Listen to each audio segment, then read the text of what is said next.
Palghar eco village लगभग 100 एकड़ में फैला हुआ है, जहां पर मेरी माटी और मेरी थाली का एक कार्यक्रम चलाया जा रहा है, जिसके तहत देखा जाए तो यहां पर बड़े पैमाने पर जो उपज होती है, जो किसान उपजाते हैं, उसके अनुसार यहां पर थाली जो है लोगों को परोसने की बात कही जा रही है। क्योंकि आने वाले समय में आप देखते हैं कि बड़े पैमाने पे लोग जंक फूड की तरफ जाते हैं और जंक फूड खाना कितना हानिकारक है यह सबको पता है। लाल किले की अगर हम बात करें तो वहाँ से हमारे देश के प्रधानमंत्री नरेंद्र मोदी ने भी यह आह्वान किया था कि अपने खाने में 10% तेल की कमी करें।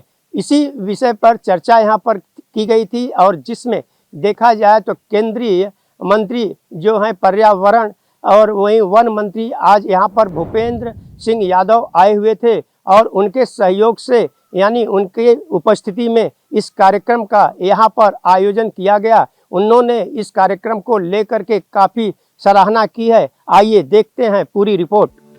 गोवर्धन इको विलेज ने भारत की पुरानी और पौष्टिक खाद्य परंपराओं को फिर से जागृत करने के लिए नेटिव फूड मैटर्स नाम की एक शानदार पहल शुरू की है। इस खास मौके पर केंद्रीय पर्यावरण, वन और जलवायु परिवर्तन मंत्री श्री भूपेंद्र यादव जी ने गोवर्धन इको विलेज में इस अभियान का उद्घाटन किया। सह्याद्री की हरी भरी पहाड़ियों में बसा GEV पहले से ही सौर ऊर्जा, बारिश का पानी जमा करने, बायोगैस और दुर्लभ बीजों के बैंक के लिए मशहूर है। अब ये नया कदम भारत को फिर से अपनी जड़ों से जोड़ेगा। गोवर्धन इको विलेज में जो बिल्डिंग के डिजाइन किए गए हैं, जो बिल्डिंग का सिस्टम बनाया गया है, वो इसी प्रकार का है कि कम से कम एनर्जी वेस्ट।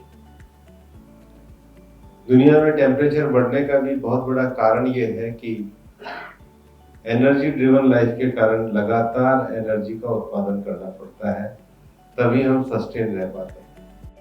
दोस्तों, क्या आप जानते हैं कि आज दुनिया का खाद्य सिस्टम खतरे में है। विश्व वन्यजीव कोष के मुताबिक खेती बाड़ी से 25% से ज्यादा ग्रीन हाउस गैस निकलती है, 70% साफ पानी खर्च होता है और हर साल $15 ट्रिलियन का नुकसान होता है। बड़े बड़े कारखानों और वैश्वीकरण ने हमारे पुराने खाने के तरीकों को लगभग खत्म कर दिया है। इससे हमारी प्रकृति, सेहत और संस्कृति को भारी नुकसान हुआ है। लेकिन गोवर्धन इको विलेज ने हार नहीं मानी। नेटिव फूड मैटर्स के जरिए वो भारत के पुराने खान पान को वापस ला रहा है। इसके लिए उन्होंने भारतीय प्रबंधन संस्थान यानी IIM अहमदाबाद और symbiosis school of culinary arts जैसे बड़े संस्थानों के साथ हाथ मिलाया है। GEV के निदेशक गौरांग दास जी कहते हैं, खाना सिर्फ पेट भरने की चीज नहीं है, ये हमारी पहचान, प्रकृति और बराबरी की बात है। इस पहल के 2 बड़े हिस्से हैं, मेरी माटी मेरी थाली और पोषण सखा सखी। ये दोनों अभियान लोगों को अपने स्थानीय, मौसमी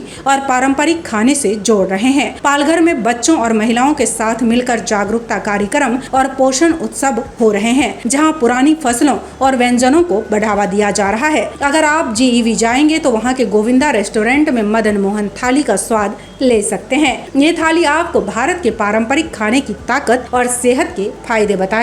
गौरतलब है कि नेटिव फूड मैटर्स सिर्फ खेतों तक सीमित नहीं है, ये नीतियां बनाने, लोगों को जागरूक करने और टूल किट, डाइट गाइडलाइंस और सामुदायिक शिक्षा के जरिए पूरे देश में बदलाव लाने की कोशिश कर रहा है। ये पहल पिछले 1 साल से चल रही थी, लेकिन 23 सितंबर 2025 को इसे आधिकारिक तौर पर लॉन्च किया गया। आने वाले समय में नेटिव फूड मैटर्स पूरे भारत में फैलेगा। ये सिर्फ खाने की बात नहीं, बल्कि एक ऐसी जीवन शैली की बात है जो हमारी धरती और सेहत को बचाएगा। गोवर्धन इको विलेज का ये कदम हमें सिखाता है कि अपनी जड़ों से जुड़कर हम भविष्य को बेहतर बना सकते हैं। तो दोस्तों, आइए हम सब मिलकर इस मुहिम का हिस्सा बने, अपने पुराने खाने को अपनाएं, प्रकृति को बचाएं और एक स्वस्थ भारत बनाएं। क्या आप तैयार हैं? अपनी राय हमें जरूर बताएं। हरीश तिवारी के साथ खुशबू सिंह, ऑन टीवी न्यूज।